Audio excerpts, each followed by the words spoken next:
Также в последний день октября в Нерюнгри прошел творческий вечер именитого фотохудожника Юрия Коковина.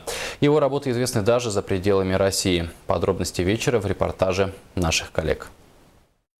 Юрий Коковин. Пожалуй, нет в Нерюнгре такого человека, который бы не знал этого имени. Фотограф известен своими работами далеко за пределами Якутии. А в преддверии празднования 40-летнего юбилея города и района он преподнес нерюнгринцам незабываемый подарок. Организовал выставку своих фотошедевров и провел творческий вечер в Центре культуры и духовности имени Александра Сергеевича Пушкина. Поддержать именитого фотохудожника своим участием в этом мероприятии пришли творческие коллективы города. Со сцены звучали поздравления и теплые пожелания в честь виновника события. Вечер получился теплым и наполненным положительными эмоциями. Его работы все мы знаем.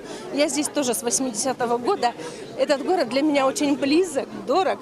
И вот лучшего подарка для города и горожан, которые здесь уже давно живут, просто не могло быть. В работах Юрия Коковина запечатлена вся красота и прелесть Южной Якутии. Ее природа, животный и растительный мир. Можно часами любоваться творениями фотохудожника, улавливая в них все новые и новые детали. Видит душой окружающую природу, окружающий мир, людей.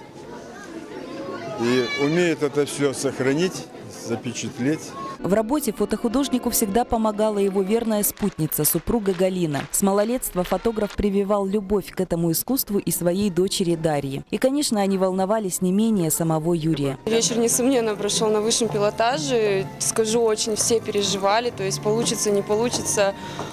В итоге он просто сверхоправдал ожидания многих людей. Безумно понравилось. Я благодарна своему отцу за этот вечер, благодарна тем людям, которые помогали ему, участвовали в праздновании. И все было просто великолепно. Творческий вечер Юрия Николаевича удался. Каждый желающий после концерта мог подойти к именитому фотохудожнику и взять автограф или просто по-дружески побеседовать. Сама энергетика этого человека заряжает всех окружающих хорошим и бодрым настроением, а также тем позитивом, который делает жизнь каждого человека намного ярче и интереснее. Галина Якимчак, Кирилл Федоров, НВК «Саха», Нерюнгри.